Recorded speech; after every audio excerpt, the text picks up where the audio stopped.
apoyarlos y que ustedes tengan mayores elementos para poder seguir adelante en esta pandemia, que podamos obtener eh, eh, ese crecimiento personal que nos hace falta, porque tenemos que darnos cuenta y checando un poquito lo que el maestro Pablo Javier Villaseñor Obscura nos habló la vez pasada, que estuvimos hablando de ese de ir más allá de los modelos que nosotros hemos adquirido, ¿sí? Es importante que ustedes consideren que el que ustedes puedan sacar el mejor provecho de cada momento de su vida está en ustedes mismos, ¿sí? Que nosotros tenemos una parte genética, sí la tenemos, y yo se los digo a mis alumnos, sí tengo una parte genética, sí, tengo una parte aprendida tanto de mi familia como del entorno social donde he vivido, pero también hay una parte, una tercera parte,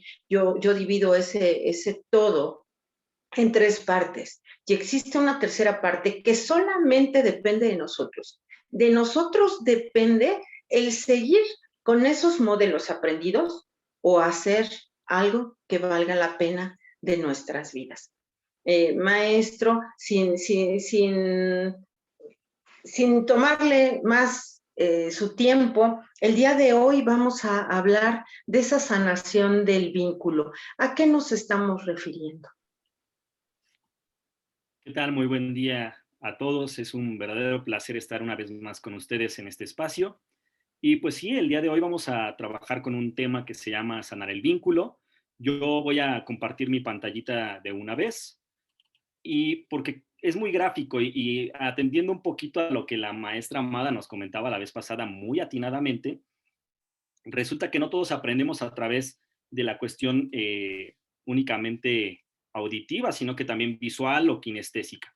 Y entonces por ello yo voy a compartir mi pantalla, espero que ahí ya la puedan ver, este es el inicio del tema, y como se los comentaba, el tema se llama sanar al vínculo, y el vínculo es eso que vamos a ir descubriendo el día de hoy, por qué se da el vínculo, cómo se da, cómo se atrofia el vínculo, cómo se enferma el vínculo, cómo lo podemos sanar, pero sobre todo ir poniendo ejemplos durante estos 55 minutos, una hora que tenemos de tiempo para trabajar este bonito tema, ir comprendiendo por qué nos comportamos, por qué actuamos como actuamos, por qué nos relacionamos de la manera en que lo hacemos con las personas a las que tenemos cerca, por qué tendemos a relacionarnos conflictivamente con nuestros seres amados, por qué tenemos internamente esta bronca eterna con nuestras figuras de autoridad, con nuestros padres, con nuestros hermanos, con nuestra pareja y posteriormente quien decide así hacerlo con sus hijos. El tema da para mucho, es un tema que me costó mucho trabajo acotar porque es muchísima información que pudiéramos resaltar, destacar, utilizar para poder abordar el tema. Seleccioné lo que más me parece importante para poder entender cómo se formula el vínculo, cómo se corroe este vínculo y cómo podemos sanarlo.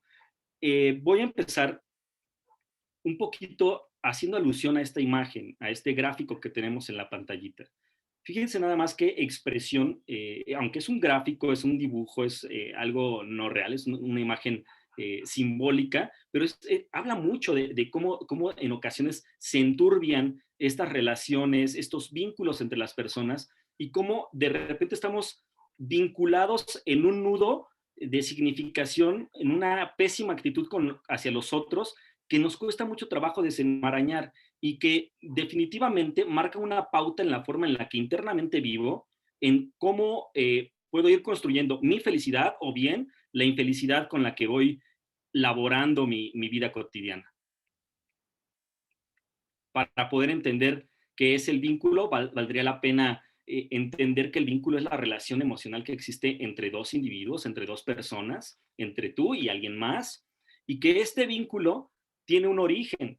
El primer origen del primer vínculo es la gestación, es decir, el primer vínculo en nuestra historia de vida, en nuestra biografía, indistintamente siempre va a ser con nuestra madre, con nuestra progenitora. Es el primer vínculo real que se forma entre tú y otro individuo, es decir, entre dos personas.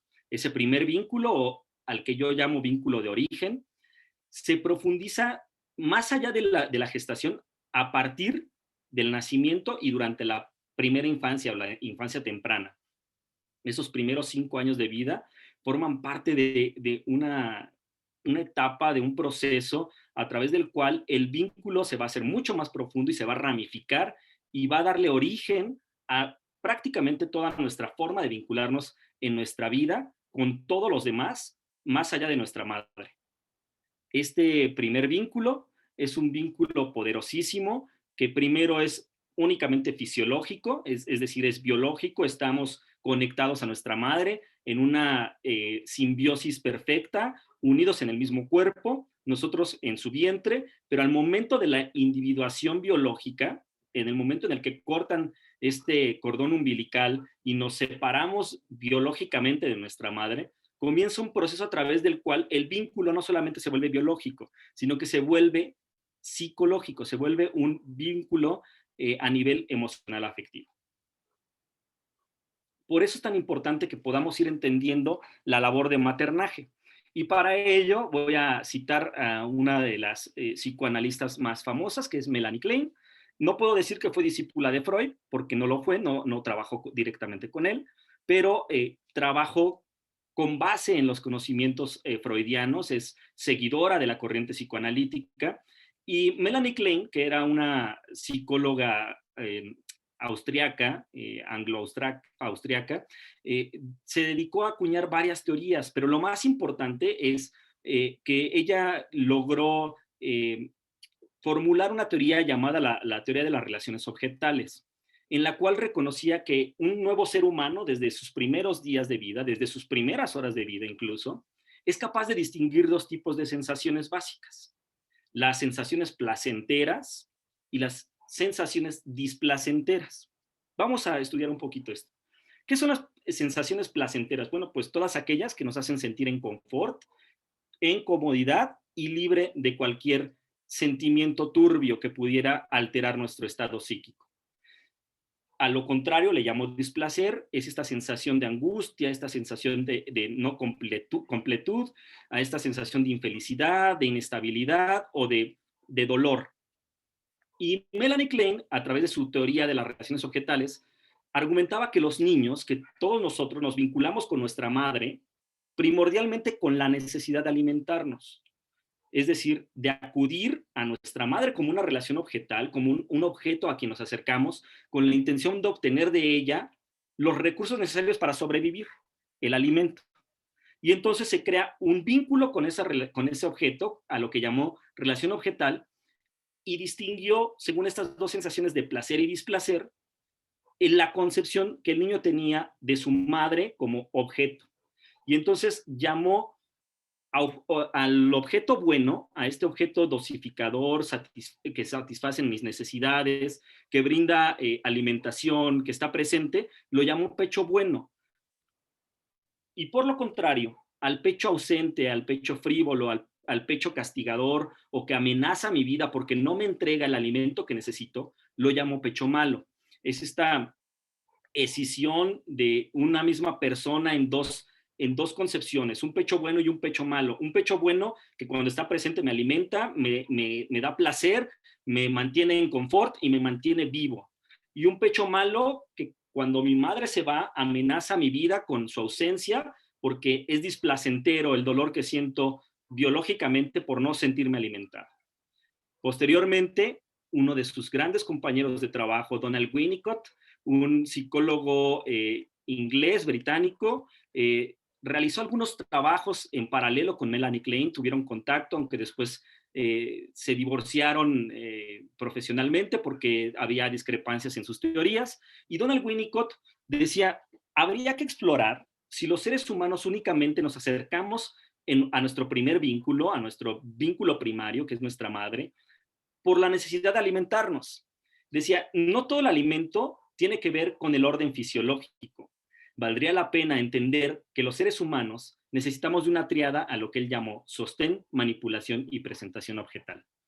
La primera, sostén, se refiere a esta capacidad de la madre de tomar en sus brazos, o del padre, porque la labor de maternaje también la puede hacer el padre, que eso es algo que planteaba muy novedosamente Donald Winnicott, es esta capacidad de sostén más allá de lo físico, no solamente cargarlo, sino de profundizar en la mirada del otro, con tu propia mirada y construirlo a través de ella. Es este sostén emocional, esta calidad de soporte, este afecto que se le puede dar al otro a través de los brazos, a través de la mirada, a través de la cercanía fisiológica.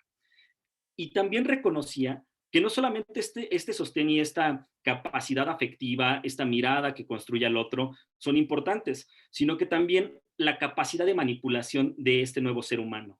¿Qué es la capacidad de manipulación? Se escucha feo, pero en realidad Donald Winnicott se refería a la capacidad de la madre o el padre en esta labor de maternaje de llevar al niño a distintos espacios, de permitirle explorar el espacio físico donde se encuentra, su principio de realidad, y poderlo ir entregando de forma paulatina, de forma periódica, pausada, con alguna, con la dosis correcta de paciencia para que el niño pueda ir superando los obstáculos que se le presentan para poder explorar el mundo. Esta manipulación permite que, por ejemplo, un niño que está en los brazos de su papá, de repente pasa a los brazos de su madre o a los brazos de alguien más, o después pueda estar en el suelo para gatear, o después lo tomes de la mano para que pueda caminar de tu mano.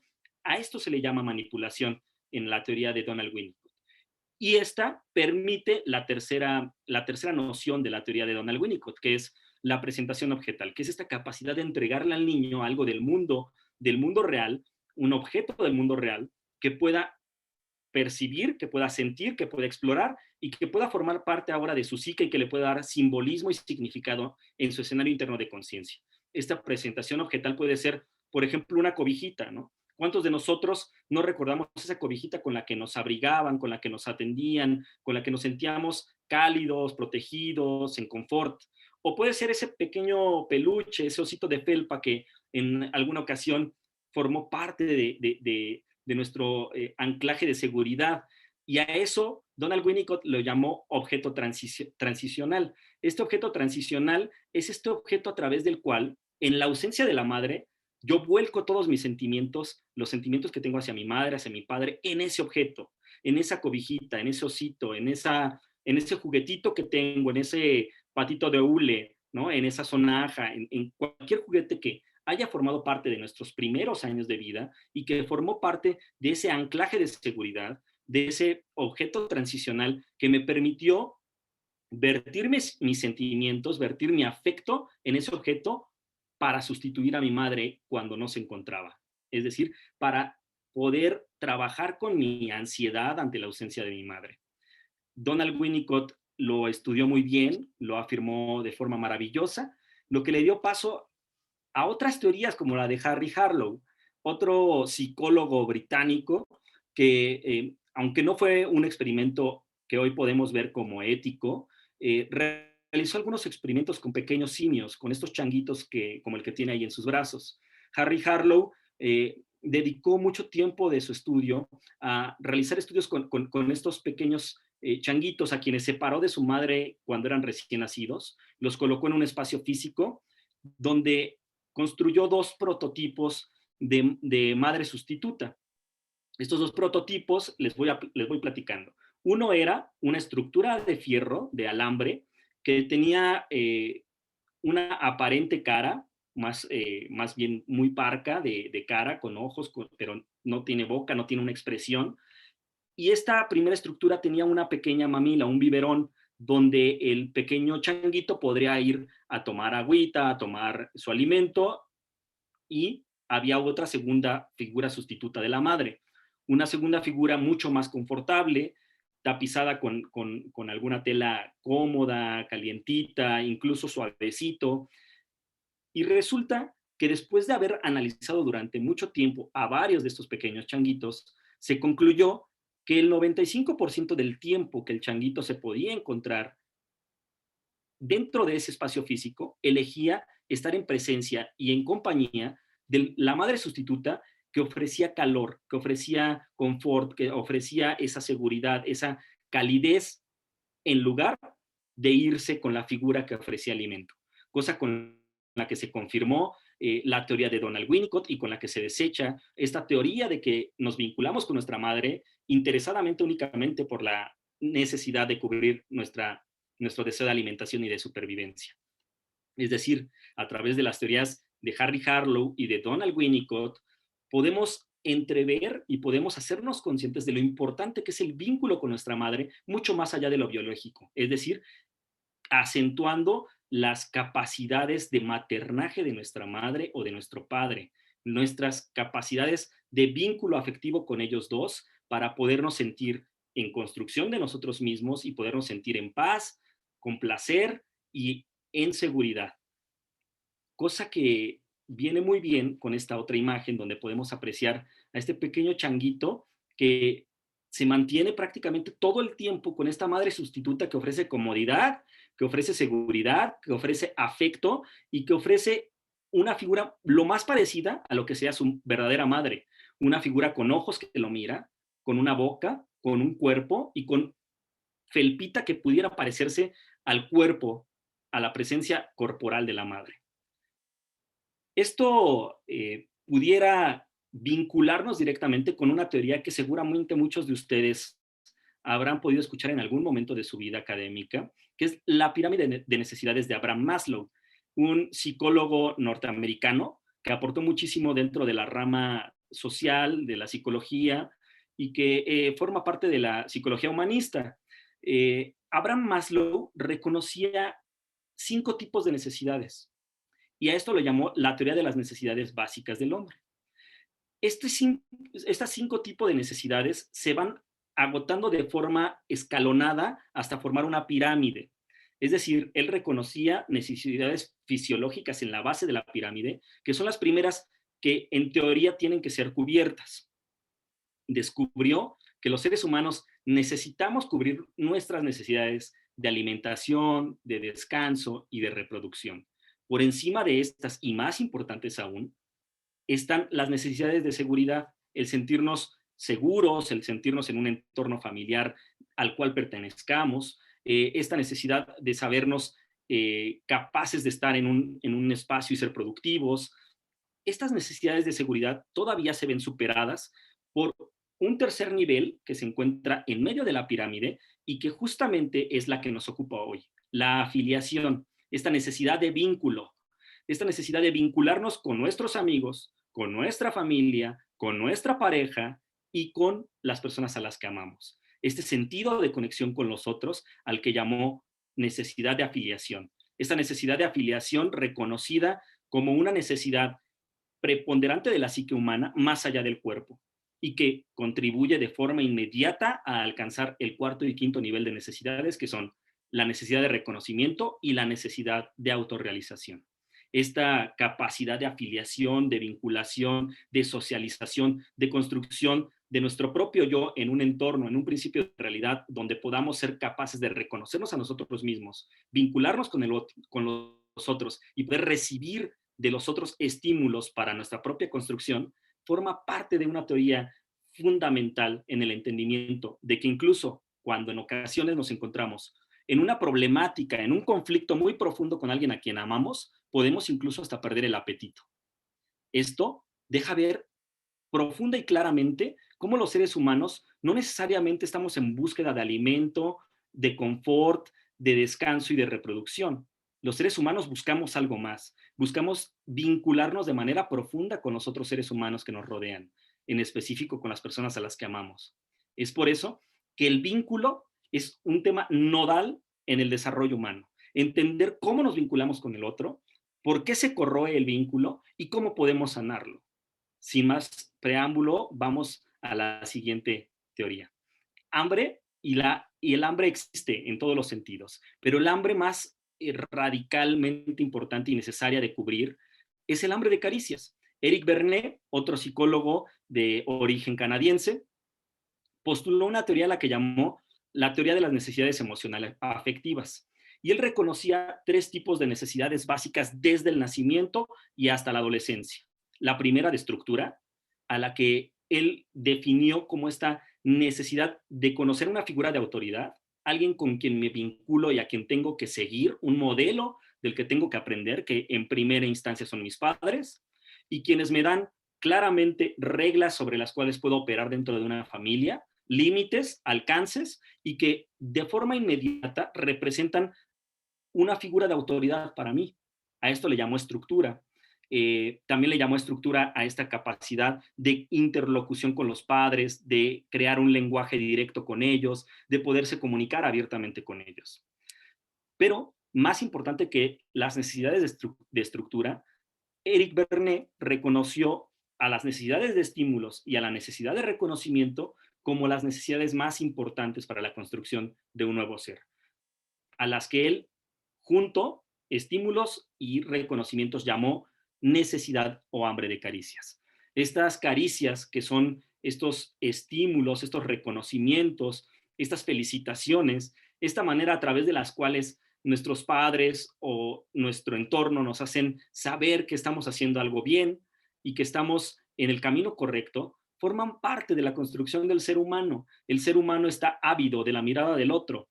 Nos construimos a través de la mirada del otro. Y es por eso que Eric Bernet entendía que los seres humanos necesitamos caricias, y definió también que hay dos tipos de caricias: las caricias positivas y las caricias negativas. Aunque suene contradictorio, hay caricias negativas, y las caricias negativas son estas invitaciones a sentirnos mal, son estos estímulos que podemos tomar de los demás y que nos hacen sentir inválidos, desvalorizados, menospreciados o incluso ignorados. Los seres humanos también podemos tomar estímulos del ambiente externo, de nuestros padres, de nuestros amigos, nuestros hermanos, que formen parte de una base que me pueda hacer sentir en confort, en reconocimiento, amado, auténtico, vivo. Y estos son las caricias positivas, y son las que estamos buscando todo el tiempo, en todos los lugares en donde nos encontramos, en todos los contextos, en nuestro hogar, en nuestro trabajo. ¿A quién no le gusta que le reconozcan su trabajo? ¿A quién no le gusta recibir felicitaciones por la labor realizada? ¿A quién no le gusta sentirse amado en su núcleo familiar? ¿A quién no le gusta sentirse importante en su núcleo social, con sus mejores amigos? Estos ejemplos nos dejan entrever esta teoría de las necesidades emocional afectivas de Eric Bernet. Y bueno, todo esto trae consigo una posibilidad de entrever otra teoría que a mí me gusta mucho, que es la teoría del apego, que la postuló John Bowlby, que es un psicólogo norteamericano, y que trabajó con dos conceptos: ansiedad y evitación. Él realizó un experimento maravilloso, y con esto vamos a entender mucho del por qué nos relacionamos como nos relacionamos con la gente, incluso ahora que somos adultos. Él hizo un experimento a través del cual seleccionó un cierto número de madres que tuvieran hijos entre los 3 y los 5 años, es decir, todavía dentro de la infancia temprana. Y los reunió y los seleccionó y los llevó a un espacio cerrado, a una habitación, donde pudiera haber una camarita que estuviera grabando el experimento.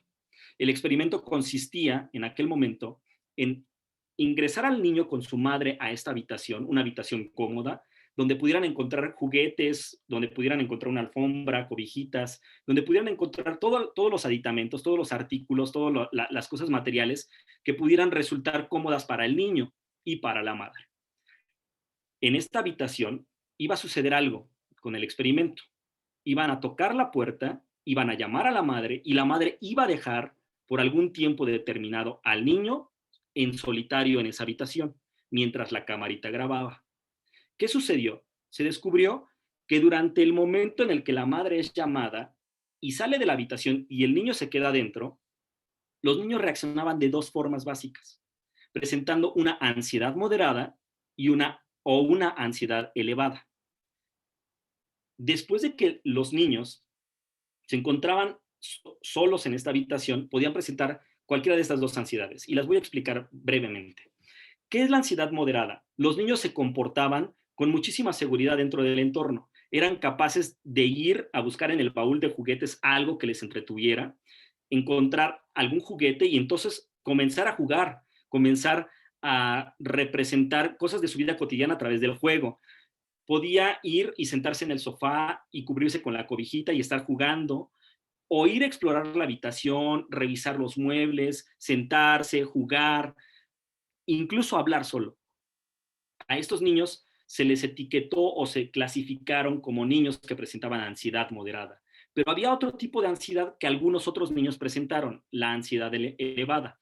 Esta ansiedad que se veía representada en los niños cuando se paraban frente a la puerta esperando a que la mamá llegara, o que lloraban, o que gritaban, o que se sentían tremendamente desesperados por la ausencia de la madre. Incluso algunos niños se sentaban o se hincaban en la alfombra y comenzaban a gritar y a hacer un llanto muy sonoro que permitiera que la madre los escuchara con la intención de que regresara lo antes posible.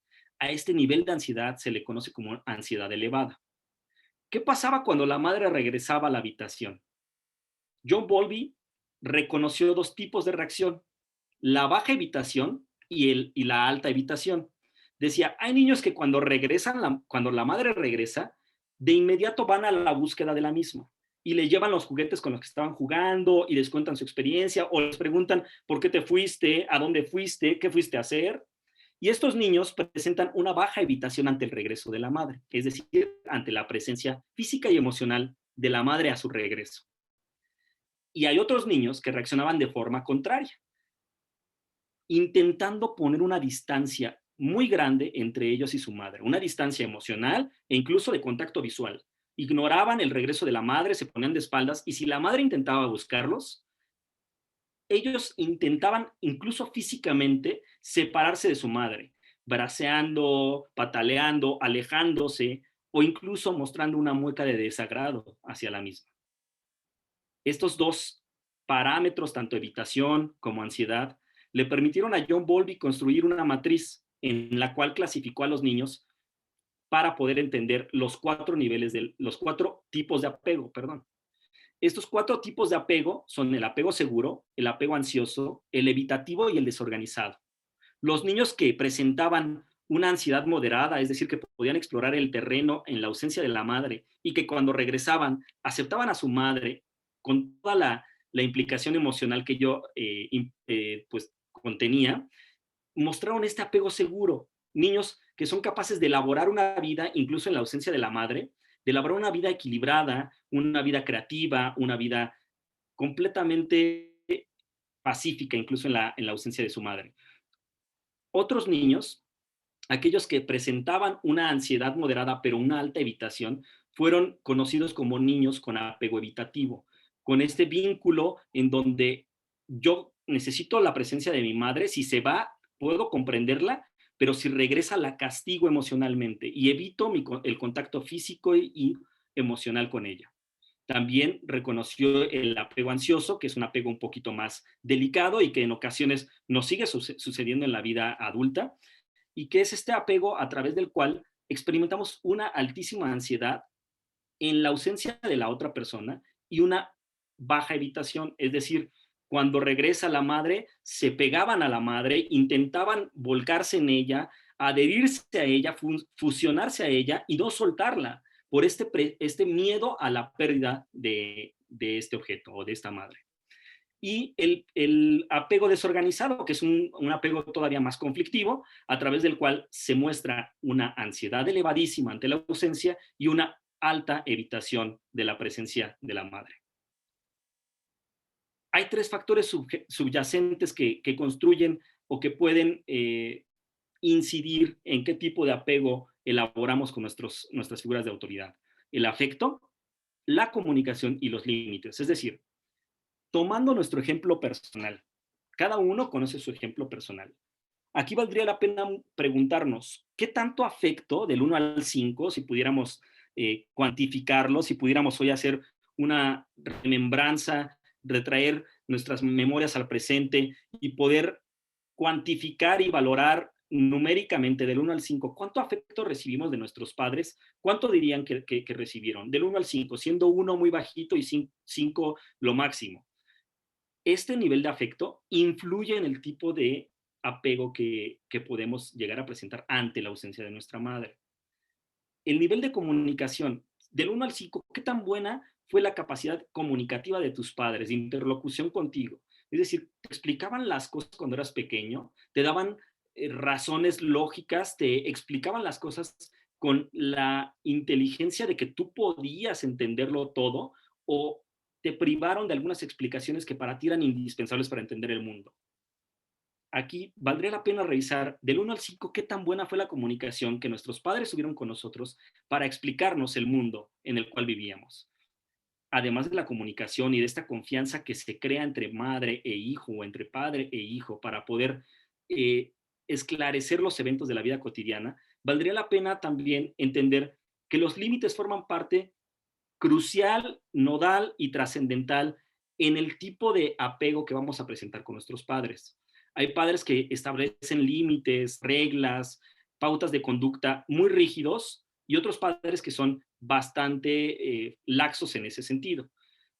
Los límites, el afecto y la comunicación influirán de forma determinante en el tipo de apego que voy a mostrar con mis figuras de autoridad y posteriormente en mi vida adulta con todos los demás, con mi pareja, con mis amigos, con mi trabajo, con mis actividades primordiales, incluso hasta con mis creencias.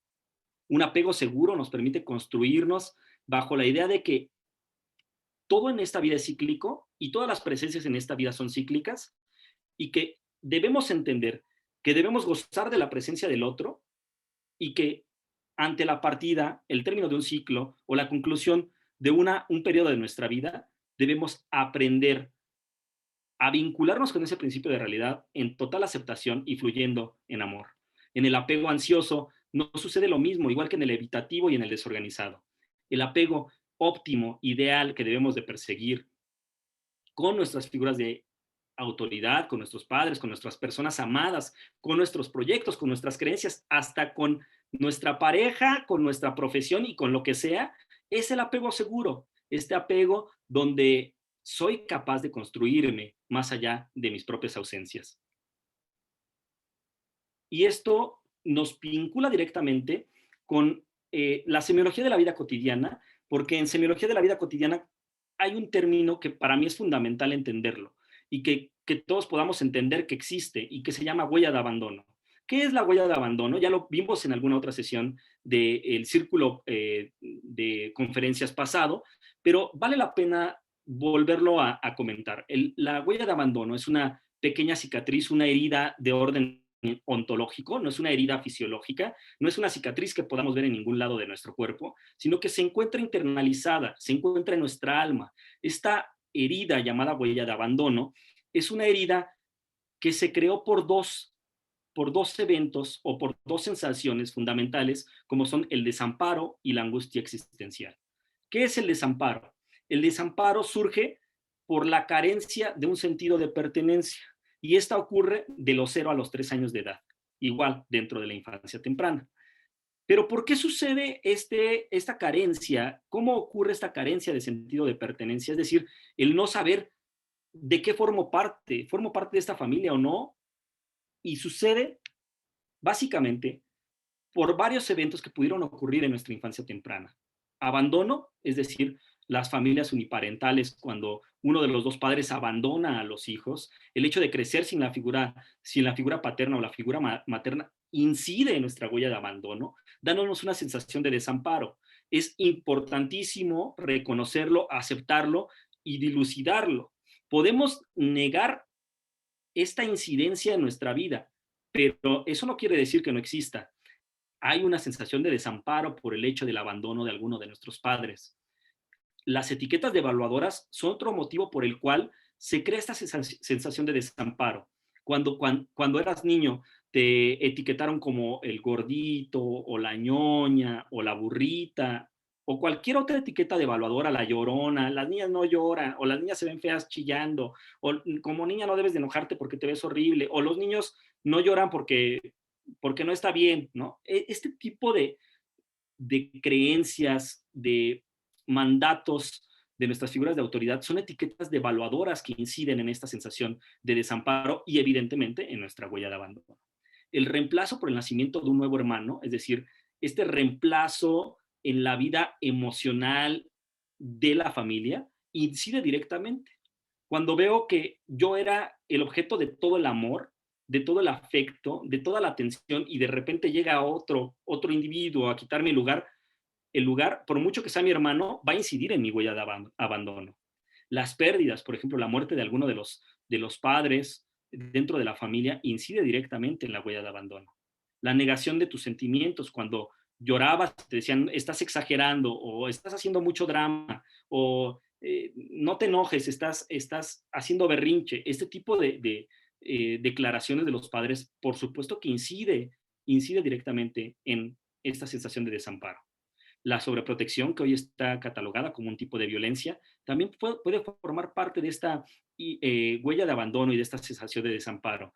Es esta forma a través de la cual nuestros padres nos hacen inútiles por brindarnos más allá de lo que necesitamos, todo lo que podemos necesitar. Y entonces, haciendo posible que desconozcamos esta tolerancia a la frustración, esta vivencia de fracaso, de dolor que también es necesario. Y la violencia física, psicológica o sexual también inciden directamente en esta sensación de desamparo. Y en segunda instancia, la angustia existencial, que después de mi infancia temprana es originada por este desconocimiento de mi propio ser. Al no saber cómo pertenezco a esta familia, cómo pertenezco a este entorno, y si este entorno me ama o no me ama, porque no me lo han enseñado así, porque no lo he aprendido así, también deviene esta sensación de desconocimiento de mi propio ser. El no saber quién soy, el no saber hacia dónde voy, el no saber cuál es mi proyecto de vida y qué es lo que quiero para mi propio destino. Todo esto, esta huella de abandono, crea algo que en semiología de la vida cotidiana conocemos como el imaginario personal. Este imaginario personal es un falso yo, es un personaje que hemos creado para sobrevivir en el mundo en el que estamos viviendo, en este mundo que percibimos como un mundo caótico, un mundo desagradable, un mundo peligroso. Este imaginario personal es un falso personaje que está siempre en la búsqueda del reconocimiento de los demás. ¿Qué sucede?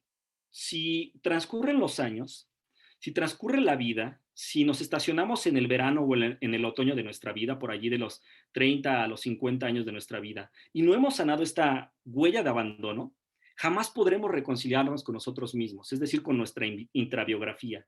No podremos estructurar un proyecto de vida en conciencia, ni tampoco establecer relaciones afectivas sanas y equilibradas. Estaremos siempre cojeando con un pie y estaremos seguramente relacionándonos con los otros a través de apegos profundísimos. Vamos a entender qué es el apego, porque el apego justamente depende de dos eventos, de los eventos externos y de los eventos internos. ¿Qué son los eventos externos? Todo lo que no soy yo, todo lo que no soy yo. Mi mamá, mis hermanos, si tengo hijos, mis hijos, si tengo una carrera, mi carrera, si no tengo una carrera y tengo un oficio, mi oficio, si tengo un trabajo, mi trabajo, si tengo un equipo de fútbol al que le voy, el equipo de fútbol al que le voy y mi afición, mis actividades cotidianas forman parte de mis eventos externos. Mi casa, mi perro, mi esposa, todo eso son eventos externos. Todo lo que no soy yo, incluso hasta mi cuerpo, y ahorita vamos a ir un poquito para allá, son eventos externos. Son eventos externos a mí. Lo que son eventos internos es lo que no se puede ver de mí, pero en realidad soy, mi esencia, lo que de verdad soy, la persona que se construye dentro de mí. Entonces sucede, dentro de semiología de la vida cotidiana, que vamos construyendo relaciones a través del tiempo. En un inicio con nuestros amiguitos, con nuestros hermanitos, con nuestros primos, con nuestros pares. Más adelante con nuestros padres también, con nuestras parejas, con nuestros compañeros de trabajo, con nuestros compañeros de profesión, de aula, con la gente con la que interactuamos en la vida cotidiana. Y vamos estableciendo relaciones en las que si la relación es sana, nos mantenemos con una distancia crítica, con una distancia que nos permite ver al otro y reconocer que es una persona independiente a mí, que es una persona ajena a mí, que es otra persona distinta a mí. Y entonces esta distancia crítica me permite ver al otro como es y verme a mí como soy. ¿Qué sucede cuando nuestro vínculo se hace tan profundo con los otros que se instala el apego? El apego es esta pérdida de la distancia crítica, como lo podemos ir viendo aquí abajo, esta pérdida de la distancia crítica que ya no me permite ver al otro. Es como como cuando queremos ver nuestra espalda. Nadie puede ver su espalda si no es a través de un espejo. Nadie puede verse la frente si no es a través de un espejo o a través de una fotografía. Nosotros no podemos ver lo que está adherido a nosotros.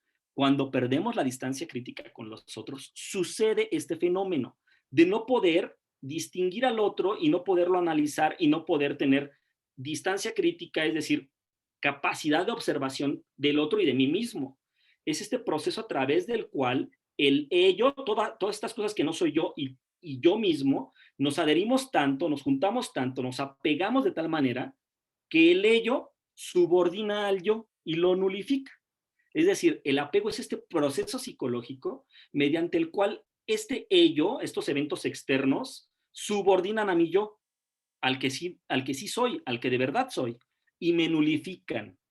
Y entonces ya no tengo tan claro quién soy, porque la presencia de mi esposa, la presencia de mi madre y mi profesión y mi título y mi fama y mi popularidad me construyen. Y entonces pienso que yo soy eso, o que dependo de la mirada del otro, o que dependo de la presencia del otro para ser quien soy. Y entonces, en semiología de la vida cotidiana, decimos que apego es igual a identificación. Te identificas con otro, con otra cosa, con otra persona, de tal manera que la interiorizas, que la vuelves parte de tu ser, y esto ocasiona sufrimiento desde la simple idea de la pérdida del otro. Desde la simple idea, es decir, ni siquiera con la pérdida real, la simple idea de la pérdida del otro o de la otra cosa o de nuestra fama, o de nuestro dinero, o de nuestra casa, o de nuestra profesión, o de nuestro trabajo, nos origina un sufrimiento terrible, una sensación de temor ante la posibilidad de pérdida de ese evento externo al que llamamos en semiología de la vida cotidiana ello. Ahora bien, valdría la pena entender que este apego surge de la huella de abandono. ¿Pero cómo surge? La huella de abandono, esta cicatriz ontológica dentro de mi alma, que es una sensación de vacío que intento llenar y que al intentarla llenar con otras cosas, lo único que hago es profundizarla, es hacerla más profunda. Mi huella de abandono es esta sensación de hueco en mi interior que en ocasiones voy a intentar llenar con ciertas conductas compulsivas. Estas conductas compulsivas pueden ser el poder, es decir, esta necesidad de querer manipular, controlar o dominar a los otros, de tener poder sobre los otros y tener ese poder para poderlos mover como si fueran mis marionetas. Esta necesidad de controlar a los demás, y aquí el vínculo claramente con los otros está completamente corroído. El vínculo con los otros es enfermizo, es patológico.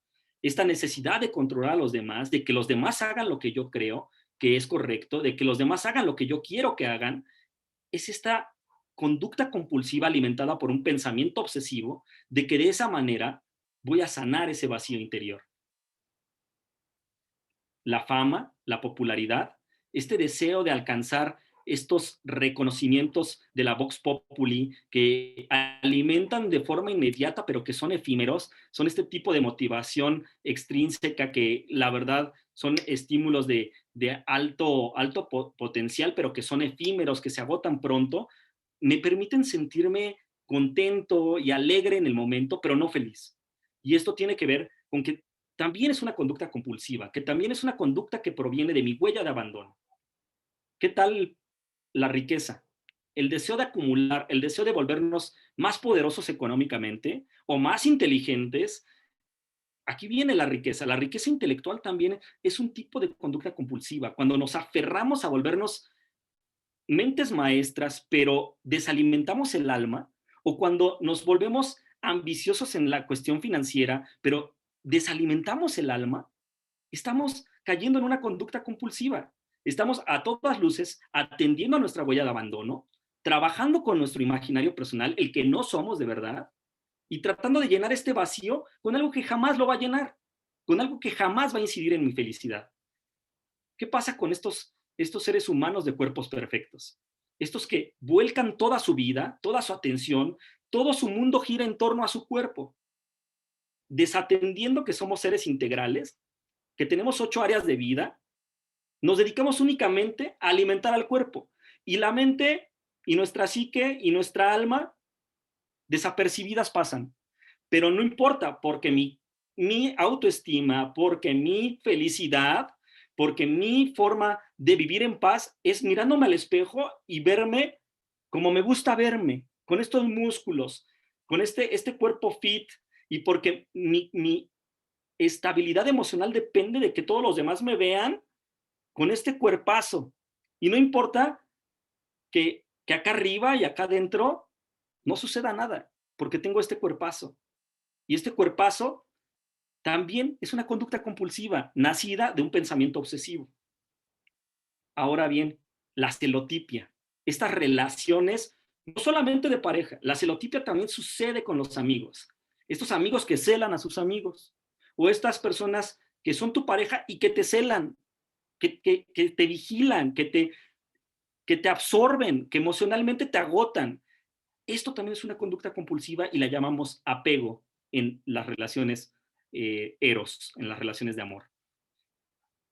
¿Y qué tal esta que vemos en todos lados, en todos los niveles sociales, culturales, económicos, en cualquier parte del mundo? No hay lugar en el universo, en el mundo, en nuestro principio de realidad, en el cual no podamos ver este tipo de conductas compulsivas. Personas absorbidas por un vicio, por una sustancia, por el alcohol, las drogas, el cigarro, que viven completamente vinculadas a esta actividad, con pensamientos obsesivos, con esta ansiedad de la que necesitan liberarse, y que necesitan el trago y necesitan el cigarro, y que muy en el mundo del psicoanálisis podrían devenir de una fijación en la etapa oral, en la etapa anal, en la etapa fálica o en la latencia. Este tipo de conductas compulsivas pudieran de forma temporal hacernos sentir bien, pero que van a distorsionar todas estas conductas compulsivas mi principio de realidad. Y entonces, como no puedo poseerme a mí mismo, en esta incapacidad de conocerme, en esta sensación de desamparo y de angustia existencial, donde no sé quién soy, donde no sé a dónde voy, como no puedo poseerme a mí mismo, deseo poseer a los demás. Y entonces me apego a mi madre, y me apego a mi hermano, y me apego a mi mejor amigo, y me apego a mi novia, y me apego a mi carrera, y me apego a mi profesión, y me apego a mi religión, y me apego a este partido político, y me apego a lo que sea. Me apego a todo esto con la intención de llenar un hueco que solamente puedo llenar con el propio control, dominio y pacificación de mi propio ser.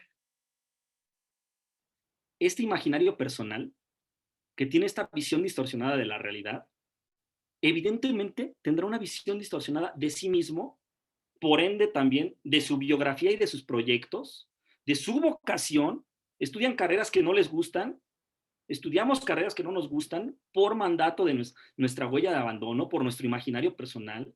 Establecemos metas que no nos hacen felices y nos encontramos a los 40, 50 o 60 años en nuestro otoño de vida completamente amargados, completamente enrabiados con nuestro propio proceso, resentidos con nuestros padres, resentidos con el mundo, y en un perfecto conflicto que me permite seguir siendo la víctima que necesito ser para justificar mi amargura. Un papel comodísimo que podríamos jugar toda la vida hasta nuestra muerte. Y entonces, valdría la pena analizar una teoría, una teoría muy mexicana de la sabiduría tolteca que conocemos como los 5 niveles del apego. Hay un autor maravilloso de un libro que se llama Los 5 niveles del apego, que es el señor Miguel Ruiz Jr., y que escribió este libro con la intención de clarificar cómo es que vamos corroendo, vamos enfermando, vamos oxidando este vínculo con los otros y por ende también con nosotros mismos. Cuando nuestro vínculo con los demás está enfermo, no lo dudes, el vínculo contigo mismo, tu vínculo interior, estará completamente oxidado, corroído. Podemos entender los 5 niveles del apego yendo con ciertos ejemplos de la vida cotidiana, estudiando cada uno de los niveles. Lo vamos a ir haciendo.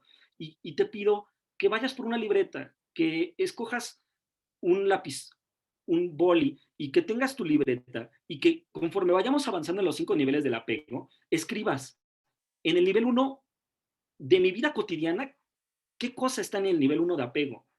Me apego con mis hermanos, me apego con mis amigos, me apego con mi religión, me apego con este proyecto que tengo, me apego con mi profesión, no sé, que vayas cada nivel del apego, escribiendo en una libreta, nivel 1, estos son mis apegos en nivel 1. Nivel 2, estos son mis apegos en nivel 2 y así hasta llegar al nivel 5. Vamos a irlos estudiando y analizando cada uno con tranquilidad, con calma y con profundidad para poderlos resolver y poder ir haciéndonos conscientes de nuestro nivel de apego con cada una de estas cosas, estos eventos externos, estos otros que no forman parte de mi ser y que a veces los interiorizo hasta el nivel de olvidarme quién es el otro y quién soy yo. Bien, aquí está el primer nivel al que llamamos el verdadero yo. Y en este nivel soy capaz de vivir todas las cosas de la vida, todas las cosas de la vida cotidiana, que el mundo me ofrece, con un auténtico gozo. Vivo el aquí y el ahora. Y cuando las cosas terminan, acepto el ciclo, acepto este invierno de las cosas, acepto que ciertas relaciones terminan, que ciertos momentos, ciertas etapas y ciertas actividades en mi vida cotidiana tienen un inicio y un ciclo que termina, un fin. Y entonces me abro al universo de posibilidades. Vivo en el auténtico gozo de vivir el aquí y el ahora sin que mis creencias, mis pensamientos y mis preferencias me dominen. Vamos con algunos ejemplos. Aquí es un ejemplo que a mí me encanta porque justamente este libro lo utiliza y es un ejemplo que es muy útil. El ejemplo es, imagínate que estás en el estadio y que eres este individuo de la camisa blanca. Tú estás en el estadio, no le vas a ninguno de los dos equipos, ni al equipo de color amarillo y azul, ni tampoco al del equipo rojo. Estás allí presenciando el partido de fútbol, gozas de la experiencia, gozas auténticamente, ves el partido, festejas los goles de ambos equipos, te diviertes como enano, estás feliz con la experiencia, observas cómo los demás se alucinan con la experiencia y tú gozas con ellos. Pero cuando termina el partido, tú sales del estadio y la experiencia terminó. El gozo de esa experiencia se culmina y entonces tú vuelves a tu realidad, tú vuelves a tu principio de realidad y la experiencia termina ahí.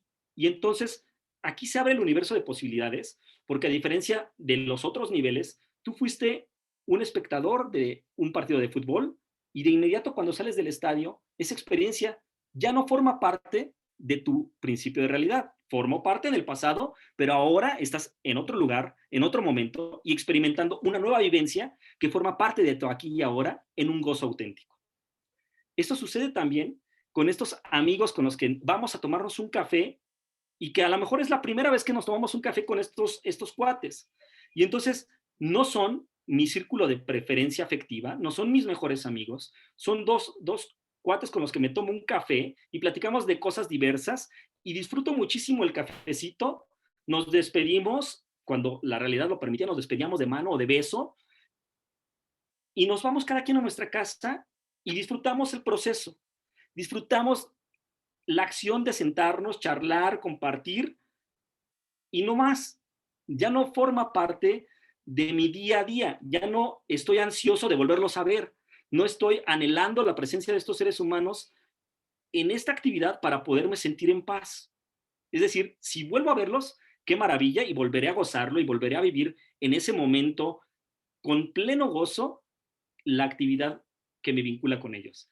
Pero ellos se fueron, yo me fui y se acabó. Fue una experiencia gratificante que se terminó, que inició y terminó. Lo mismo sucede con un trabajo. Aquí vemos a un barista que disfruta su trabajo, pero que sale de su trabajo y no es más el barista. Vive el momento, lo hace con muchísimo ímpetu, con gozo, le encanta servir cafecitos, le encanta estar allí atendiendo a la gente, pero en cuanto sale de la puerta y checa su salida, él no es más un barista, se quitó la filipina, se quitó el uniforme de trabajo y se convirtió en Juan, en Raúl, en Pedro, en Luis, en María, en Rebeca. Se convirtió en el ser humano que es. Dejó esa experiencia en ese instante, la gozó y ahí terminó. Ese es el primer nivel del apego. A ver, aquí, ¿qué cosas realizas con pleno gozo, con gozo auténtico? ¿Qué cosas realizas en tu vida cotidiana sin apegarte? ¿Qué puedes realizar hoy y dejarlas de hacer por mucho tiempo y que no te sientas ansioso de querer volver a hacerlas o estar en presencia de esa persona o que eso domine o que forme parte de tu cotidianidad y que si no lo haces te sientes verdaderamente desesperado? Ahí está el primer nivel del apego. Si tienes tu libreta, escribe con quién o con quiénes o con qué cosa o con qué actividad tienes un nivel de apego 1. Nivel de apego 2. A este nivel de apego le llamamos preferencia. En el sentido estricto, si tú, siguiendo el ejemplo del fútbol, tú vas al estadio y ahora te decantas por uno de los dos equipos y te pones la playera de los Pumas. Eres Puma de corazón y le vas a los Pumas y ya elegiste entre los dos equipos en la cancha de fútbol. Incluso llevas tu playera, incluso cantas el himno universitario y te avientas tus goyas y te apasionas durante el partido y hay una implicación emocional profunda durante la experiencia de estos 90 minutos de partido. Pero cuando termina el partido, eres capaz de desapegarte de la experiencia, salir del estadio y salir abrazando al aficionado del América o del Toluca o del Chivas, que fue tu rival en el partido. Y entonces sales de la experiencia, te desapegas de la experiencia emocional que implicó esta vivencia, y ahí está claro, hay una preferencia, hay una implicación emocional, pero hay también capacidad de apego en el momento y de desapego fuera del momento. Esto también sucede con nuestros mejores amigos. Cuando el vínculo es sano con nuestros mejores amigos, somos capaces de preferir reunirnos con ciertos amigos que con otros. Cuando lo hacemos, cuando elegimos a nuestros mejores amigos, hay una mayor implicación emocional que cuando nos tomamos el café con alguien que no consideramos nuestro mejor amigo. Pero en esta mayor implicación emocional, también en este nivel de preferencia 2, hay una posibilidad de apegarnos en este momento y gozar este cafecito, esta fiesta, esta reunión de amigos profundamente, pero si mañana me invitan a una fiesta y se reúnen todos los demás y yo no puedo ir, no va a incidir en mi estado de ánimo. Que se reúnan, qué bueno, son mis mejores amigos, ellos también son mejores amigos, pero yo no me voy a sentir ni triste, ni desesperado, ni enojado por no haber podido ir a esa fiesta. Todavía en este nivel de apego, a nivel preferencia, todavía tengo control sobre mi implicación emocional y sobre mi apego y desapego a las cosas.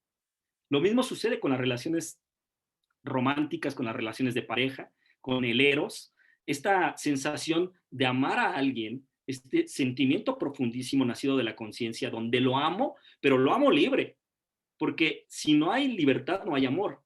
Es una condición del amor. La libertad es entender que el otro tiene una vida, que es mi novia, es mi pareja, o es mi esposa, o es mi esposo, y que esta pareja tiene una vida, tiene un principio de realidad distinto al mío, y tiene un trabajo, y tiene amigos distintos a los míos, y tiene familia nuclear, bueno, más bien de origen, y que tiene proyectos propios y que le gusta leer y abstraerse en algún momento de nuestra relación de pareja, o ver una película en solitario, o dedicar tiempo para meditar, o para salir a correr. Estas parejas que tienen esta gran implicación emocional, pero que son capaces de apegarse en el momento de estar en presencia del otro y desapegarse, son las parejas más felices. Son las parejas que logran este equilibrio entre el amor presente y la ausencia consciente. Es una maravilla de equilibrio, es un nivel todavía de apego a nivel preferencia maravilloso, maravilloso. Lo mismo sucede en la profesión. Eres profesor, eres docente, eres ingeniero, eres arquitecto, eres psicólogo, eres abogado y gozas por haber elegido esa vocación. Gozas profundamente y te implicas en tu trabajo a nivel profundísimo. Pero cuando sales de tu trabajo, ya no eres la abogada, el arquitecto, el psicólogo, el contador, el médico, sino que vuelves a tu verdadero yo y vuelves a ser esa persona que eres, sin necesidad de seguir hablando de tu trabajo, sin necesidad de seguirte sintiendo el profesor, el arquitecto, el contador, el maestro. Es esta capacidad de implicarnos profesionalmente de forma directa con nuestras emociones, con nuestras relaciones, con los otros, pero con esta capacidad de apego durante la presencia del evento y desapego cuando ya no lo estoy haciendo. Pregunta, ¿con qué y con quiénes tienes este nivel de apego? Escríbelo en tu libreta. ¿Con quién tienes este nivel de apego? ¿Con tu pareja? ¿Con tus hermanos? ¿Con tus papás? Gozas cuando vas a ver a tus papás, pero después no los ves y no pasa nada. No pasa nada. Sigues amándolos igual con toda la intensidad del mundo y les hablas y estás pendiente de ellos, pero eso no quiere decir que estés ansioso, que estés ávido, que estés desesperado por volver a estar con ellos. ¿Con quién tienes este nivel 2 de preferencia? Escríbelo en tu libreta. Y vamos con el nivel 3. En este nivel 3, a nivel identidad, encontramos experiencias de un alto contenido emocional mucho más elevado que en los otros dos niveles. Aquí, la experiencia es mucho más dura, mucho más intensa. Por ejemplo, aquí vemos uno de los ejemplos de nuestro balompié mexicano, el Cruz Azul, que es todo un tema, incluso para la psicología social, ¿no? ¿Por qué, ¿Por qué sufro cuando mi equipo pierde? ¿Por qué soy capaz de llegar hasta las lágrimas? ¿Por qué me enojo? ¿Por qué soy capaz de aventar la playera y enojarme con mi equipo y después volvérmela a poner y sufrir con ellos?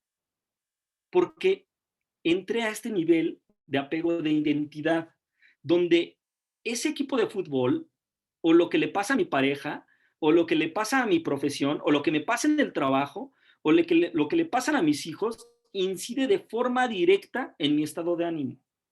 Me es imposible que lo que está sucediendo con el otro no me afecte a nivel emocional. Incide en mi forma de relacionarme. Incluso, por ejemplo, después del partido que fue domingo, soy aficionado del Cruz Azul y voy a la oficina y el lunes todavía llego cabizbajo. Y todavía salgo a comer el lunes en la tarde con mis compañeros de oficina y solamente me pido un taco porque estoy triste y me lo como con tristeza y estoy ahí cabizbajo y puedo o no reconocerlo, pero me está afectando a nivel emocional. En otro ejemplo, estos celos, este deseo de control entre relaciones amistosas o relaciones amorosas, que cuando hay un conflicto con tu pareja o con tus amigos, incide de forma directa en todas las demás áreas de tu vida. Estás cabizbajo, estás deprimido, estás triste, estás completamente volcado en ese sentimiento de tristeza, de dolor por este conflicto con el otro. Y entonces vas al trabajo y vas distraído y vas conflictuado y vas disperso y ni siquiera te concentras en la chamba y ni siquiera te concentras cuando abres el libro y quieres leer ese libro que tanto te gusta, pues no te conectas con el libro, no te conectas con la película en el cine porque sigues completamente en otro lado, en otro momento, apegado a nivel identidad con ese otro con el que tienes ese conflicto. Y entonces ahí el vínculo es completamente insano, es completamente tóxico, está incidiendo en tu estado de ánimo, está incidiendo y afectando en todas las demás áreas de tu vida. A nivel laboral también sucede, gente que tiene trabajos tan conflictivos y que se identifica tanto con ese trabajo que los problemas del trabajo los lleva a todos los escenarios de su vida cotidiana. Aquí valdría la pena hacer una pausa. ¿Con qué o con quiénes tienes un nivel de apego 3? Nivel de identificación, ¿con quién? Con tus padres, con tus hermanos, con tu pareja. Escríbelo en tu libreta. Vale mucho la pena. Cuando descubrimos nuestro nivel de apego a las cosas, podemos trabajarlo y podemos ir recuperando el control sobre nosotros mismos. Nivel 4, interiorización. En este nivel, lo que sucede con lo otro, con los otros, con este equipo de fútbol, ya afecta incluso en mi propio autoconcepto, es decir, mi autoestima. Lo que trata del equipo de fútbol al que le voy, se trata ahora de mí mismo.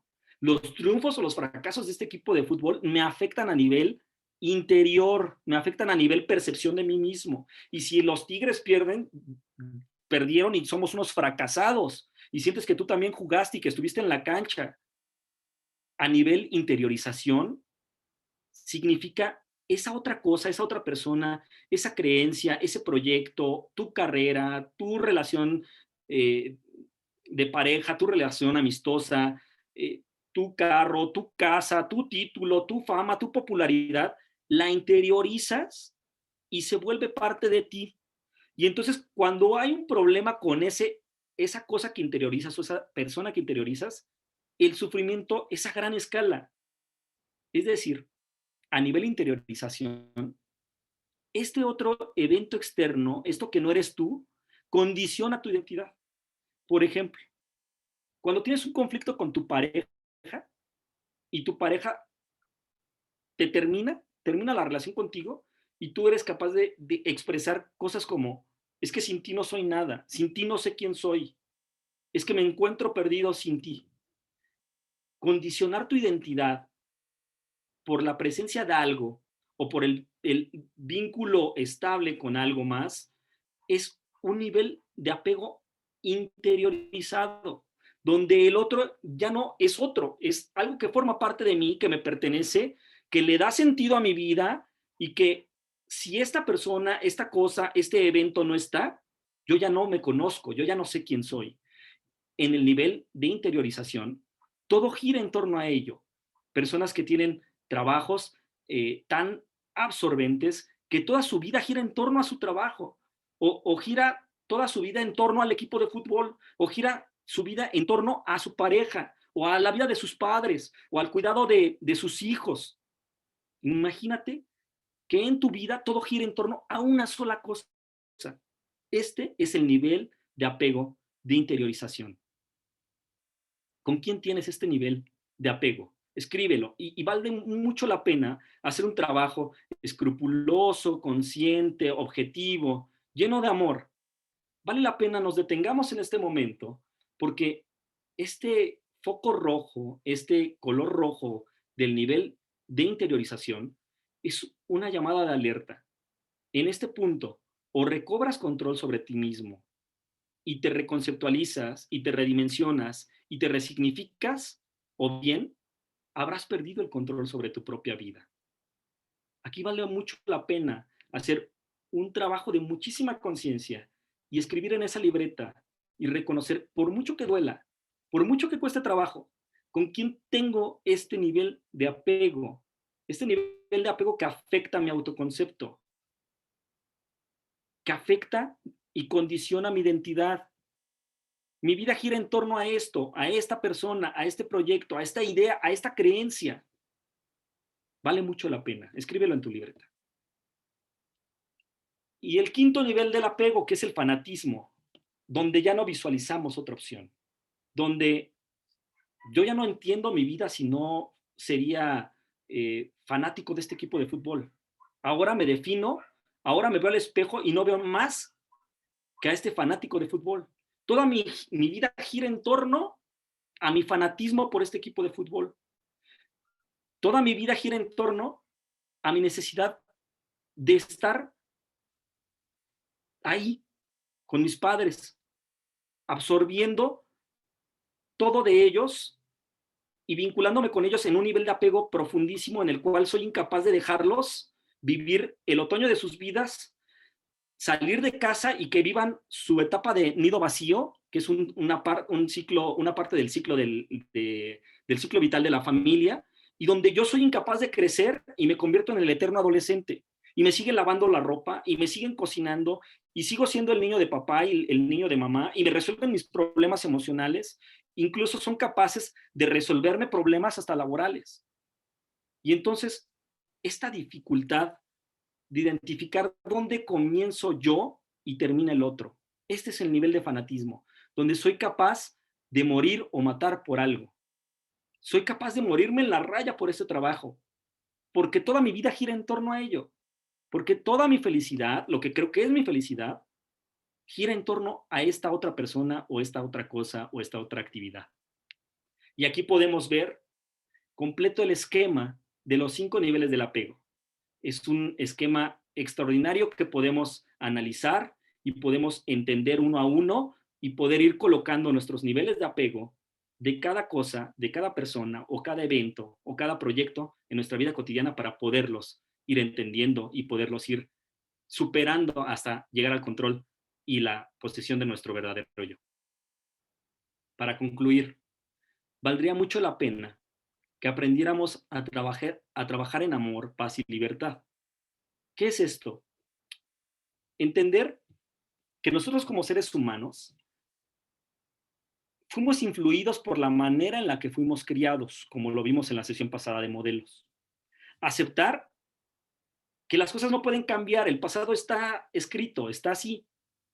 Las cosas son como son y me guste o no aceptarlo, no las puedo cambiar. Las cosas son como son. El principio de realidad es como es.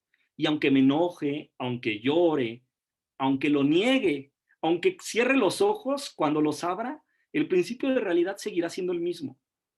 Me guste o no, recibí estas pautas de educación, recibí este grado de afecto, recibí esta calidad de comunicación buena o mala, recibí límites endebles o rígidos o los adecuados, y eso formó mi identidad, mi forma de relacionarme y de vincularme con los otros. Así es. Pero lo que también puedo hacer es, ahora con esa realidad, fluir en amor y comprender que las circunstancias de quienes me educaron también influyeron en la forma en la que me educaron. Ellos también recibieron modelos e hicieron el trabajo que tenían que hacer, el que mejor podían hacer. Y entonces, comprendiendo esto, comprendiendo al otro, comprendiendo el amor que implicó este proceso educativo, bueno o malo, sano o insano, me alejo del papel de víctima, me alejo de este guión de víctima que me conviene jugar para seguirme justificando y para seguir en la comodidad de una falsa víctima, de un falso yo, que sufre por todo y que llora por todo y que no asume responsabilidades. De esta forma, cuando fluyo en amor y en comprensión hacia los otros y en amor hacia mí mismo, asumo la responsabilidad de mi propio proyecto personal, de este proceso de desarrollo. Asumo la responsabilidad de mi felicidad.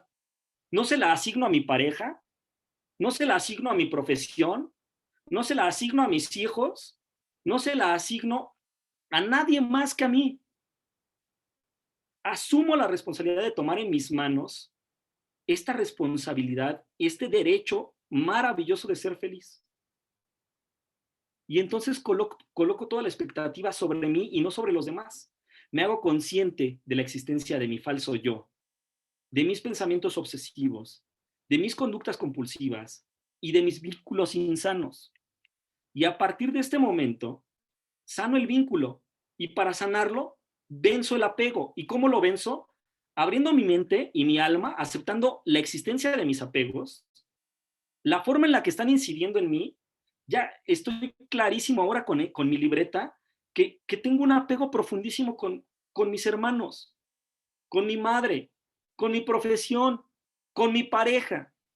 Y este apego no me deja avanzar porque ya no tengo claro quién es este ser humano y quién es el otro y hasta dónde está mi alcance y el de esta otra persona. Porque ya no tengo control sobre mi propia vida, porque todo gira en torno a este otro, a esta otra persona. Y entonces abro mi mente, mi alma, me vuelvo consciente de la existencia de mis apegos, los acepto, fluyo en amor con ellos, y entonces te perdono y me perdono. Y construyo relaciones conscientes y basadas en el amor. Y el amor solamente puede existir con la libertad. Y entonces, soy paciente, sé que estoy en un proceso y también soy autocompasivo. No me juzgo cuando reincido en alguna conducta compulsiva, en alguno de mis apegos. Estoy consciente de que puede volverme a suceder, pero también reconozco que soy la mejor fuente de amor y el mejor destino de su entrega. Tengo amor infinito, infinito para mí, y entonces soy origen, soy fuente y soy destino del mejor amor, el amor propio. Y para finalizar, una analogía. Cuando nos apegamos tanto a nuestra vida de oruga, somos incapaces de vivir un proceso para convertirnos en mariposa. Tenemos que aceptar que toda nuestra vida es cíclico.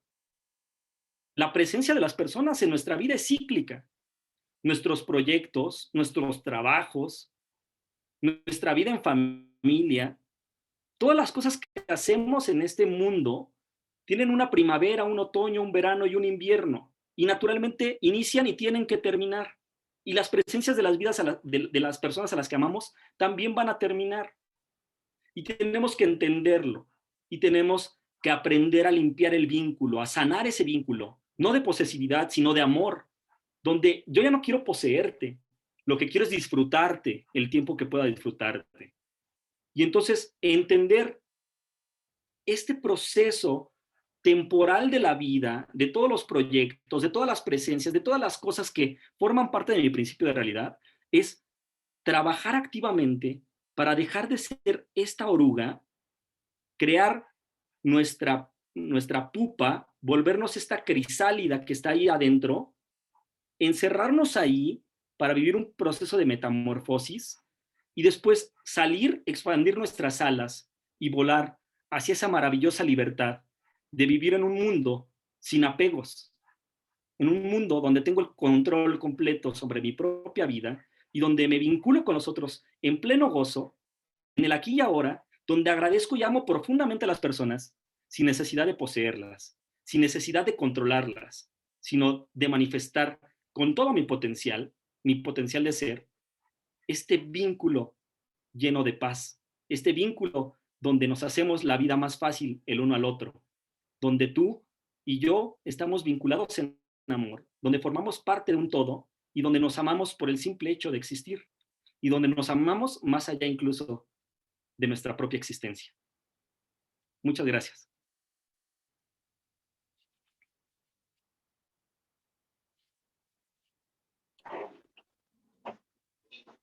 Pues muchísimas gracias, querido maestro. Como siempre, es un placer escucharlo. Tenemos mucho por trabajar, ¿no? Para poder llegar a ser esas mariposas que extiendan sus alas y poder volar. Pues muchísimas gracias a la Facultad de Derecho que nos da la oportunidad de no solamente crecer en la cuestión académica, sino también crecer en lo personal. Muchas gracias a todos por escucharnos. Muchísimas gracias, maestro querido, por estar con nosotros en esta época tan complicada. Es un placer. Hasta la próxima. Gracias.